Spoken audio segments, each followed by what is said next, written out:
เราทั้งหมดเตรียมตัวกราบพระทำวัดเย็นครับทั้งหมดกราบพระพร้อมกันครับกราบกราบกราบกราบบารมีธรรมพ่อแม่ครูบาอาจารย์ครับทั้งหมดกล่าวคำบูชาพระรัตนตรัยพร้อมกันครับพุทธังอภิปูชยามะอิมินาสการะธัมมังอภิปูชยามะอิมินาสการะสังฆังอภิปูชยามะอะระหัง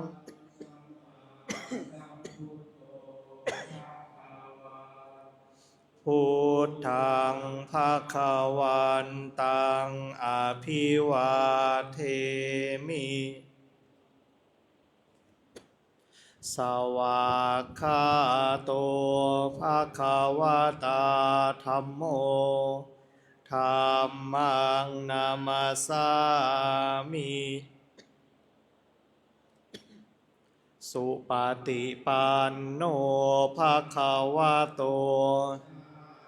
กะสังโฆสังฆังนะมามิ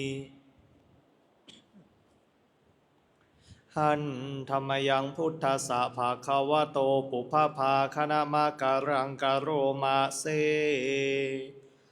นะโมตัสสะภะคะวะโตอะระหะโตสัมมาสัมพุทธัสสะนะโมตัสสะภะคะวะโตอะระหะโตสัมมาสัมพุทธัสสะนะโมตัสสะภะคะวะโตอะระหะโตสัมมาสัมพุทธัสสะพุทธังสรณังคัจฉามิธัมมังสรณังคัจฉามิสังฆังสรณังคัจฉามิทุติยามปิพุทธังสรณังคัจฉามิทุติยามปิธัมมังสรณังคัจฉามิทุติยามปิสังฆังสารนังคัจฉามิตาติยามปิพุทธังสารนังคัจฉามิตาติยามปิธัมมังสารนังคัจฉามิตาติยามปิสังฆังสารนังคัจฉามิเปิดหนังสือหน้าที่12ครับ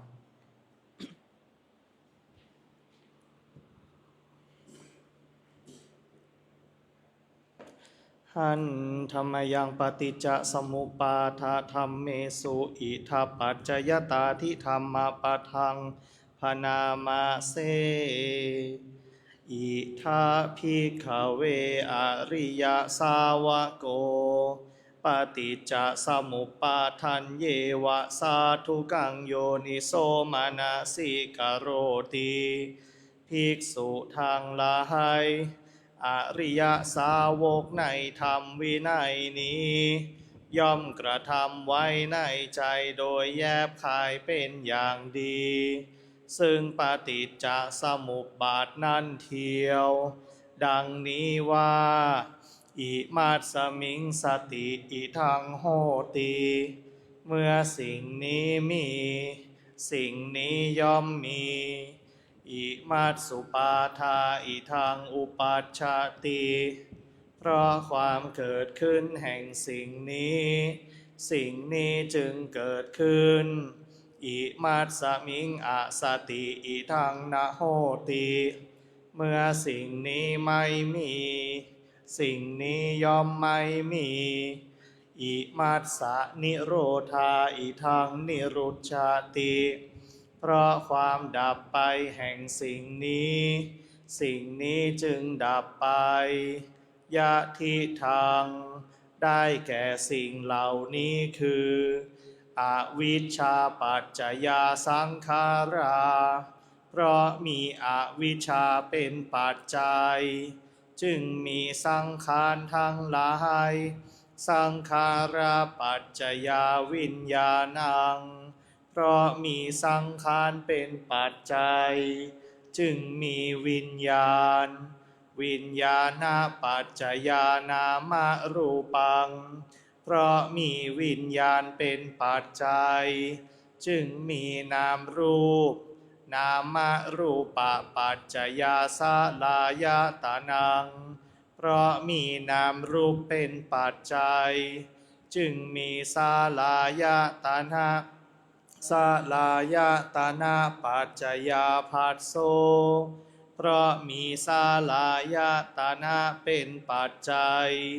จึงมีผัสสะผัสสะปัจจยาเวทนา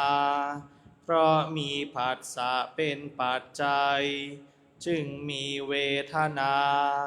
เวทนาปัจจยาตัณหาเพราะมีเวทนาเป็นปัจจัย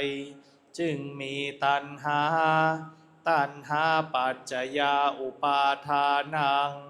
เพราะมีตัณหาเป็นปัจจัยจึงมีอุปาทานอุปาทานาปัจจยาภโวเพราะมีอุปาทานเป็นปัจจัยจึงมีภพภาวะปัจจยาชาติเพราะมีภพเป็นปัจจัยจึงมีชาติชาติปัจจยาชรามรณังโสกะปริเทวะทุกขโทมนัสสุปายาสาสัมภวันติเพราะมีชาติเป็นปัจจัยชรามรณะโสกะปริเทวะทุกขโทมนัสอุปายาสะทางหลายจึงเกิดขึ้นครบถ้วนเอวะเมตัสสะเกวลัสสะทุกขกันทัสสะสมุทัยโยโหติความเกิดขึ้นพร้อมแห่งกองทุกข์ทั้งสิ้นนี้ย่อมมีด้วยอาการอย่างนี้วิชายะตะเววะอเสสะวิราคะนิโรธาสังขาระนิโรโธเพราะความจางคลายดับไปโดยไม่เหลือแห่งอวิชชา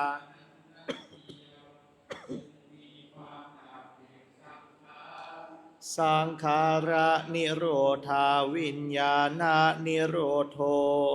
เพราะมีความดับแห่งสังขารจึงมีความดับแห่งวิญญาณวิญญาณนิโรธานามรูปะนิโรโธเพราะมีความดับแห่งวิญญาณจึงมีความดับแห่งนามรูปนามรูปะนิโรธาสลายตนะนิโรโธเพราะมีความดับแห่งนามรูปจึงมีความดับแห่งสลายตนะสลายตนะนิโรธาผัสสะนิโรโธเพราะมีความดับแห่งสลายตนะจึงมีความดับแห่งผัสสะผัสสะนิโรธาเวทนานิโรโธเพราะมีความดับแห่งผัสสะจึงมีความดับแห่งเวทนาเวทนานิโรธาตัณหานิโรโธเพราะมีความดับแห่งเวทนาจึงมีความดับแห่งตัณหาตัณหานิโรธาอุปาทานะนิโรโธเพราะมีความดับแห่งตัณหา จึงมีความดับแห่งอุปาทาน อุปาทานะนิโรธาภาวะนิโรโธเพราะมีความดับแห่งอุปาทาน จึงมีความดับแห่งภพ ภาวะนิโรธาชาตินิโรโธเพราะมีความดับแห่งภพ จึงมีความดับแห่งชาติ ชาตินิโรธาชรามรณัง โสกะปริเทวะทุกขโทมนัสสุปายาสานิรุจฉันติเพราะมีความดับแห่งชาตินั่นแลชรามรณะโสกะปริเทวะทุกขโทมนัสอุปายาสะทางหลายจึงดับสิ้นเอวะเมตัสสะเกวลัสสะทุกขคันทัสสะนิโรโธโหติติความดับลงแห่งกองทุกข์ทั้งสิ้นนี้ย่อมมีด้วยอาการอย่างนี้ดังนี้เปิดหนังสือไปที่หน้า64ครับหน้า64หันธรรมยังมหาสติปัฏฐานธรรมปทังพนามาเสดูกะระภิกษุทั้งหลายก็ทุกขสมุทัยอริยสัจเป็นไฉนตัณหานี้ใดอันมีความเกิดอีกประกอบด้วยความกำหนัดด้วยอำนาจความเพลิดเพลินยิ่งนักในอารมณ์นั้นคือกามตัณหาภาวะตัณหาวิภาวะตัณหาดูกะระภิกษุทั้งหลายก็ตัณหานี้นั้น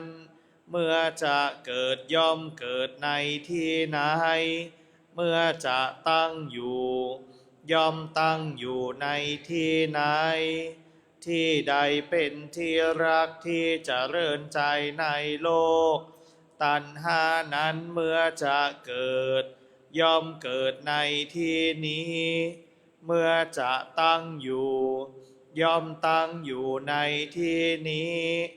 อะไรเป็นที่รักที่เจริญใจในโลก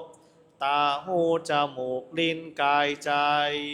เป็นที่รักที่เจริญใจในโลกตัณหาเมื่อจะเกิดย่อมเกิดในที่นี้เมื่อจะตั้งอยู่ย่อมตั้งอยู่ณที่นี้รูปเสียงกลิ่นรสโผฏฐัพพะธรรมารมณ์เป็นที่รักที่เจริญใจในโลกตัณหาเมื่อจะเกิดย่อมเกิดในที่นี้เมื่อจะตั้งอยู่ย่อมตั้งอยู่ในที่นี้จักขุวิญญาณโสตวิญญาณฆานวิญญาณชิวหาวิญญาณกายวิญญาณมโนวิญญาณเป็นที่รักที่เจริญใจในโลกตัณหาเมื่อจะเกิดย่อมเกิดในที่นี้เมื่อจะตั้งอยู่ย่อมตั้งอยู่ในที่นี้จักขุสัมผัสโสตสัมผัสฆานสัมผัสชิวหาสัมผัสกายสัมผัสมโนสัมผัสเป็นที่รักที่เจริญใจในโลกตัณหาเมื่อจะเกิดย่อมเกิดในที่นี้เมื่อจะตั้งอยู่ย่อมตั้งอยู่ในที่นี้จักขุสัมผัสสะชาเวทนาโสตสัมผัสสะชาเวทนาฆานสัมผัสสะชาเวทนาชิวหาสัมผัสสะชาเวทนากายสัมผัสสะชาเวทนา มโนสัมผัสสะชาเวทนาเป็นที่รักที่เจริญใจในโลกตัณหาเมื่อจะเกิดย่อมเกิดในที่นี้เมื่อจะตั้งอยู่ย่อมตั้งอยู่ในที่นี้รูปสัญญาสัทธสัญญาขันธสัญญารสสัญญาโผฏฐัพพสัญญาธรรมสัญญาเป็นที่รักที่เจริญใจในโลกตัณหาเมื่อจะเกิดย่อมเกิดในที่นี้เมื่อจะตั้งอยู่ย่อมตั้งอยู่ในที่นี้รูปสัญเจตนาสัทธสัญเจตนาขันธสัญเจตนารสสัญเจตนาโผฏฐัพพสัญเจตนาธรรมสัญเจตนาเป็นที่รักที่เจริญใจในโลกตัณหาเมื่อจะเกิดย่อมเกิดในที่นี้เมื่อจะตั้งอยู่ย่อมตั้งอยู่ในที่นี้รูปตัณหาสัทธตัณหาขันธตัณหารสตัณหาโผฏฐัพพตัณหาธรรมเมื่อจะเกิดย่อมเกิดในที่นี้เมื่อจะตั้งอยู่ย่อมตั้งอยู่ในที่นี้รูปวิตกสัทธวิตกขันธวิตกรสวิตกโผฏฐัพพวิตกธรรมวิตกเป็นที่รักที่เจริญใจในโลกตัณหาเมื่อจะเกิดย่อมเกิดในที่นี้เมื่อจะตั้งอยู่ย่อมตั้งอยู่ในที่นี้รูปวิจารสัทธวิจารขันธวิจารรสวิจารโผฏฐัพพวิจารธรรมวิจารเป็นที่รักที่เจริญใจในโลกตัณหาเมื่อจะเกิดย่อมเกิดในที่นี้เมื่อจะตั้งอยู่ย่อมตั้งอยู่ในที่นี้ดูกระภิกษุทั้งหลายอันนี้เรียกว่า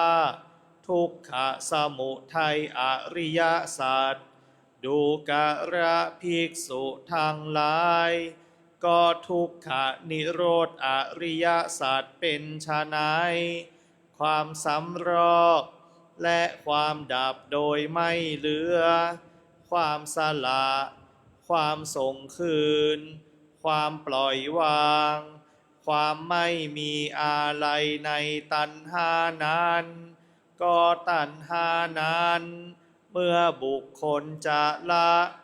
ย่อมละเสียได้ในที่ไหนเมื่อจะดับย่อมดับในที่ไหนที่ใดเป็นที่รักที่เจริญใจในโลกตัณหานั้นเมื่อบุคคลจะละย่อมละเสียได้ในที่นี้เมื่อจะดับย่อมดับในที่นี้อะไรเป็นที่รักที่เจริญใจในโลก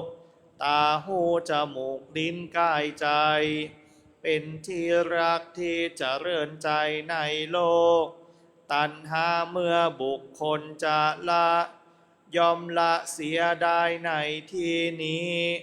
เมื่อจะดับย่อมดับในที่นี้รูปเสียงกลิ่นรสโผฏฐัพพะธรรมารมณ์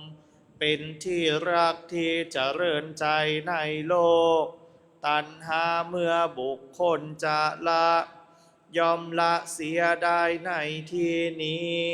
เมื่อจะดับย่อมดับในที่นี้จักขุวิญญาณ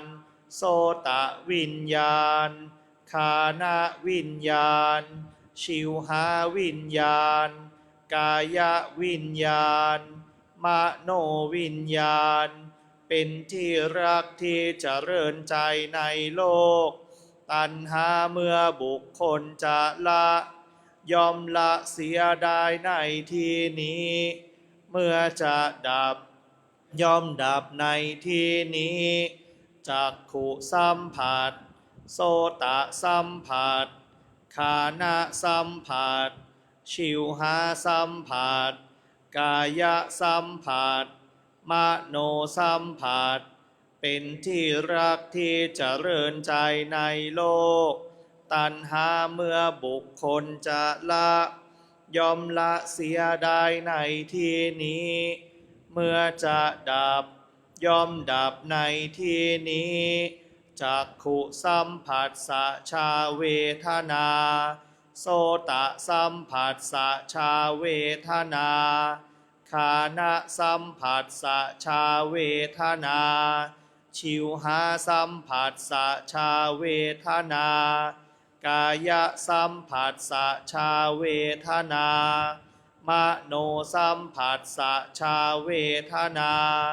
เป็นที่รักที่เจริญใจในโลก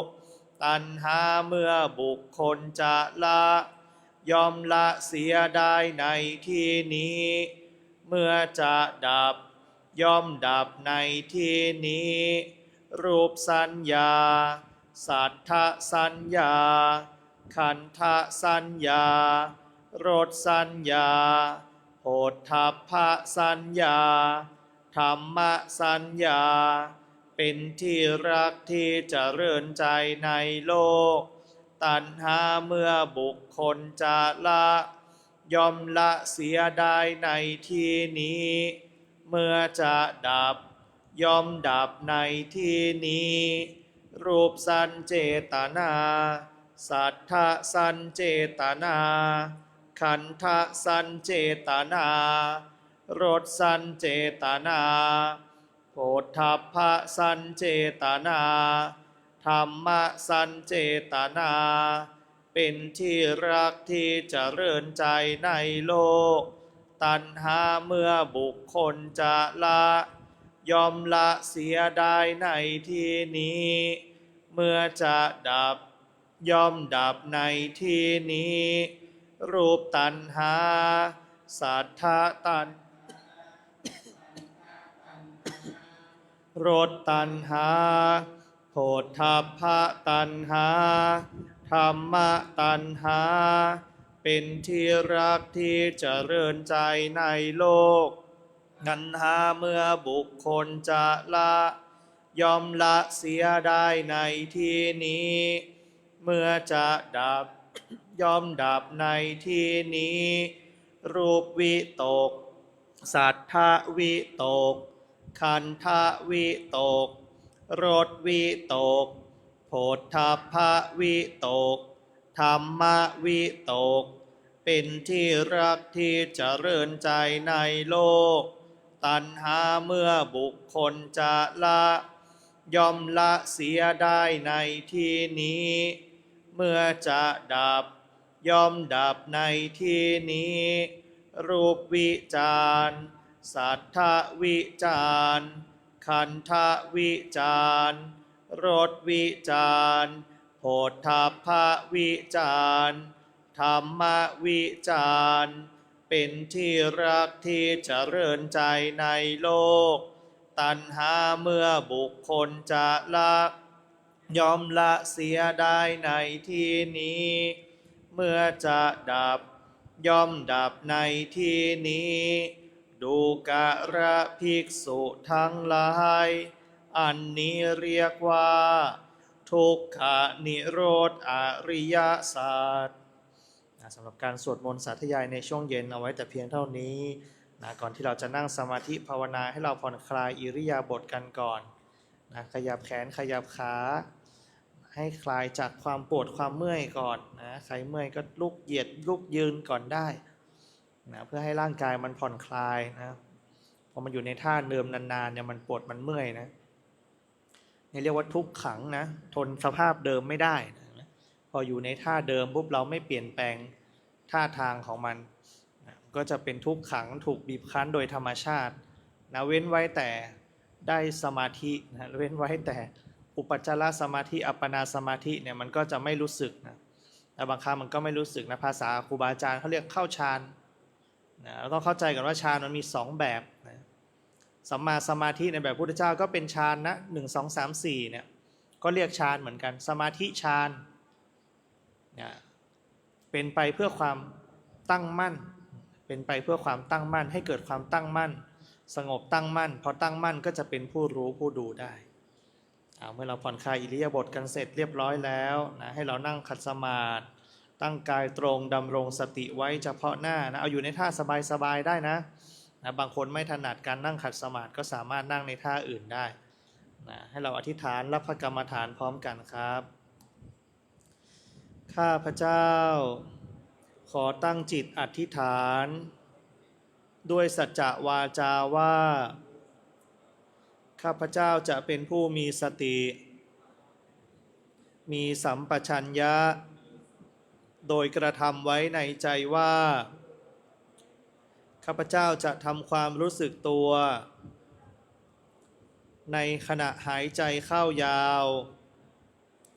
ในขณะหายใจออกยาวในขณะหายใจเข้าสั้นในขณะหายใจออกสั้นข้าพเจ้าจะอดทนอดกลั้นไม่หลงในความพอใจไม่ปฏิเสธความไม่พอใจจะระงับความอยากมีความอยากเป็นความไม่อยากมีความไม่อยากเป็นตลอดการนั่งสมาธิภาวนาอิมังกัมมัฏฐานังอทิฏฐามิอิมังภาวนานังอทิฏฐามิ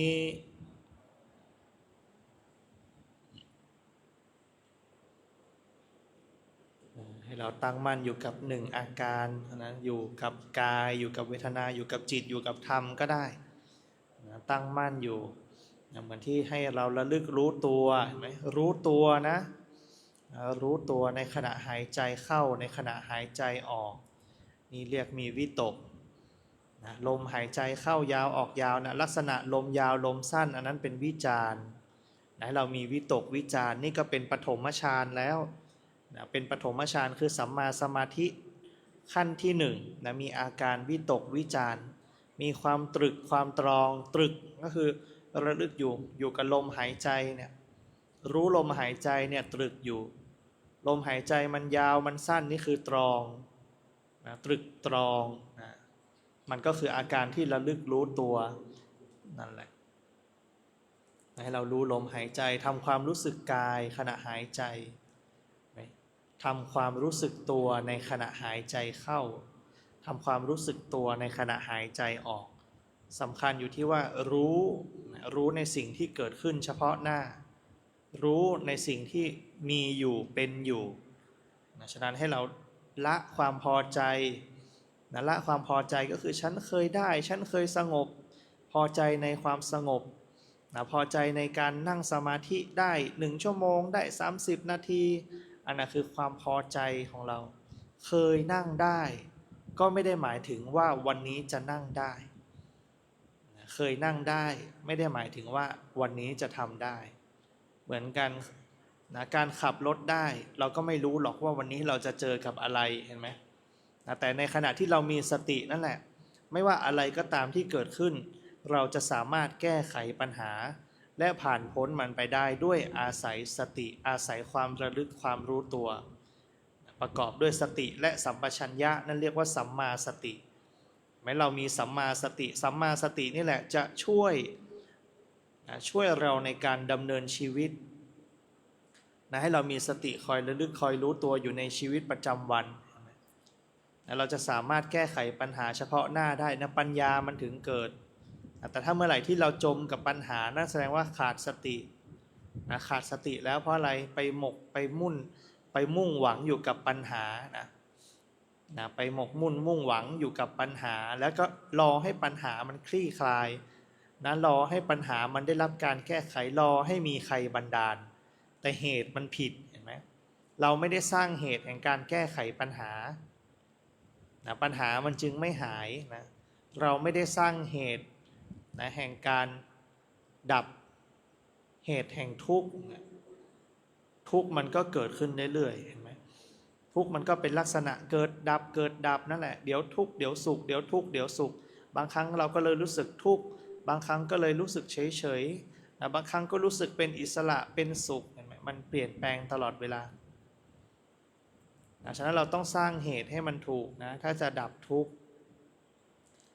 นะถ้าจะดับทุกข์เนี่ยต้องสร้างเหตุให้ถูก